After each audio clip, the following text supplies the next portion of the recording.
Alors, tu peux m'en dire plus sur ton escadre? La Gaillarde? Tu veux dire que tu ne connais pas ses membres? Ben non, pourquoi j'aurais dû? Laisse-moi te parler de cette escadre exceptionnelle avec mon ami Grosse-Baffe. Hein, Grosse-Baffe? Ouais, on y va. Dans un cargo, on a grandi. Depuis tout jeune, on prend des leçons. Le pilotage, c'est notre vie. Et nos loisirs, c'est les silons. Jojo le petiot était vétuste. Il tapait fort et sans raison. C'est à 4 ans, avec une flûte, qu'il avait tué son premier silon.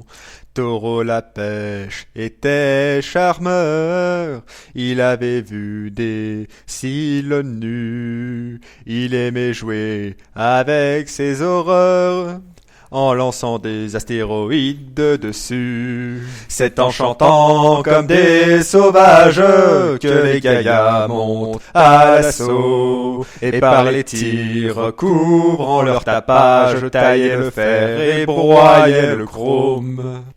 Aurel Poivreau n'était jamais discret, il a chopé la cirrhose de foie. Il buvait récitant des pamphlets, en rotant sur les silons, c'était marrant. Billy était le grand mécano, il réparait tout ce qu'il trouvait. Il a créé un genre de poulet robot, en 20 minutes, avec une chaussette trouée. C'est en chantant comme des sauvages que les gaillards montent à l'assaut, et par les tirs couvrant leur tapage, taillaient le fer et broyaient le chrome. Nugget le noob était un abruti, un QI d'un poulet boiteux. Il tirait sur le gros tas d'ennemis, espérant en toucher un ou deux.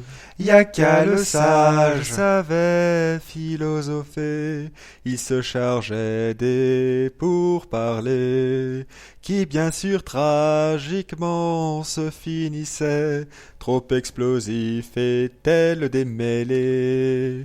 Asia était bien trop suicidaire, un contre-sang, c'était fortiche. Mais comme l'escadre ne suivait pas derrière, elle s'exclamait « Je hais les liches ». C'est en chantant comme des sauvages que les gaillards montent à l'assaut, et par les tirs couvrant leur tapage, taillaient le fer et broyaient le chrome.